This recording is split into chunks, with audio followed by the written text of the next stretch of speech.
Hello, everyone. So, for all my subs, I know that you all know that in a few days I'm taking a hiatus until February. I'll still put videos out. It won't be as many as I have been putting out, but this is one of the few times where I felt like I need to hurry up and make a video on the fly. In part because I'm seeing a lot of this on the internet, and in part because I want to give a shout out to someone. So, without further ado, let me first and foremost say congratulations to Vegan Kings. His channel got monetized 2 days ago. So, he's sitting on 48 hours of beautiful bliss. This has been a goal that he's been long trying to reach. Vegan is the type person that even if you eat meat, he doesn't put you down. He just doesn't eat. He no longer eats meat himself, but because he's a chef, he understands how the stuff tastes and how it should be seasoned, and therefore he is kind of an expert in that regard, in that kind of cuisine. He brings to table Caribbean flavors, because I didn't know the Caribbean had its own curries like India and Asia. Well, of course, India is part of Asia, but I'm looking forward to trying his spices that's coming out, as well as his cookbook. So you all, if you can go over and sub to Vegan Kings, he talks a little bit more than just about vegan food. It's also business and also video games. He is a jack of all trades, a very multifaceted person. So go give him a shout out. All right. That being said, let's get to the topic at hand that I really want to talk about today. When you know you're in a bad economy, right? And you get on social media, but you really have no ambition, meaning you don't make it a business like you should, if you really think you should get paid for it, or you use it as a sounding board to talk bad about your coworkers and your bosses and stuff.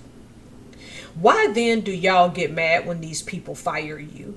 Particularly given the fact that most states in the United States are at will employment. I'm not the smartest cookie in the world. I just want to try to get an understanding as to why you all do this. Because there's an increase in videos and people complaining about their jobs. Let me start off by saying I get you all's frustrations. Your coworkers and your bosses aren't your friends. You show up for a job for the benefits and package and the pay. You wouldn't be there if you didn't get those things. Pardon my dishwasher in the background. It's that type of night. I had to get those dishes done because come Wednesday, for obvious reasons, things are going to get busy. Despite the fact I'm not a big holiday person anymore. I get it. Those people aren't your friends. More than 90% of the people you work with, you would have no problem with not dealing with them anymore once you leave a job. And we're increasingly seeing a movement that I think is beautiful, where you want to go work, collect your money, and go home.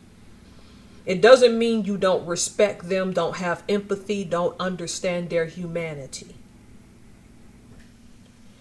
Y'all's victimhood is starting to get old, other than this.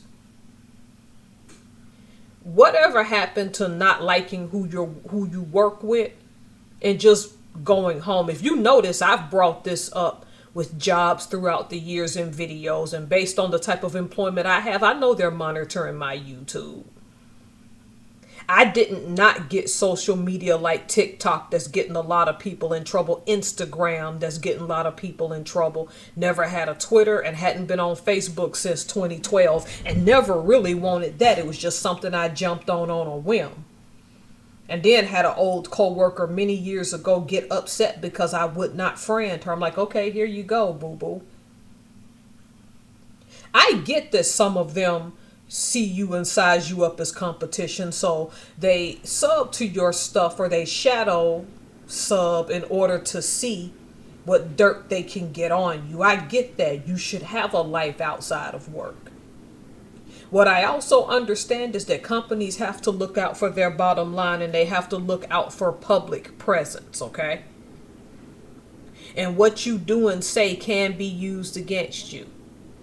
I do get that they get on to people about little petty stuff, and you can't realistically go home and be a hermit and not do nothing with your life. But then don't get on the internet and talk bad about your entire company, name drop, and then get upset when you get fired.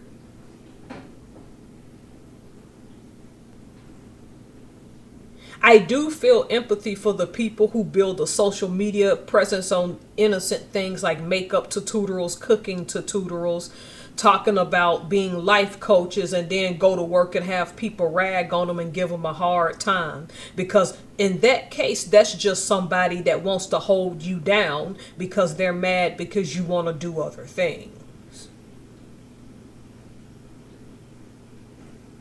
But at will employment ain't playing with y'all. This is why these people can lay you off and fire you and not think about it. I work a 9 to 5. I think it's an honest day's living. There's nothing wrong with it. I don't feel like being a social media influencer or a star. But some of y'all are getting on here talking mess about these people, and you know you need that paycheck, or you know that's the paycheck you want, and you think you should be able to badmouth your company while still retaining your paycheck, and it does not work that way. You're creating this social media victimhood that you know is not going to sustain you. We are right now in an economy where people are looking for any reason to cank your behind and get you out the door. Everyone's trying to automate that can automate. Why make that easy for them? And my thing is, in a work situation, because if you notice, I don't name drop for any company I've ever worked for. Number one, because it's childish and you don't know those people. It's good to share stuff, but it's just not good to name drop. So it's childish. Number two, I'm not giving you ammunition to have power over me. There are days, I'm serious, at my jobs in the last few years, I've had to, on my computer, write a plan for what I'm going to do the very next day, because I data dump it the second I get home. And it's because people like Vegan Kings, and I don't mean to name drop him, that's very few, that I'm trying to build something lucrative. I want you to desperately go looking for me. Nah, I really don't want you to. But I'm going to allow you to do that so that you are the one that look desperate. I don't go looking for the social media for people I work with. Nope. And the only reason I know things about certain people is because other co-workers will gossip and tell me. Because other than that, those people are an afterthought to me most of the time. And again, I have empathy for them. I go to work. I do the job that I'm told to do. But I'm not going to use social media as a springboard to badmouth them, then jump on and be wondering why I got fired. And look, there are people who have been fired via Zoom, etc., who recorded the firing and recorded some messed up stuff. Without a doubt, companies do messed up stuff. If you're going to be that type of person, you're going to have to die on that hill. Do you understand what I mean by that? You're going to have to accept the fact that you put yourself out there, that there are consequences, and that other companies can find that and see you as a liability. I've gone through this already. If you don't like where you work, my advice to you is to build in silence and watch your circle. Watch your circle, social media. Because somebody who you work with, who either see you as competition or just don't want you there, can be watching you and you don't even know it. But don't bite the hand that feeds you either.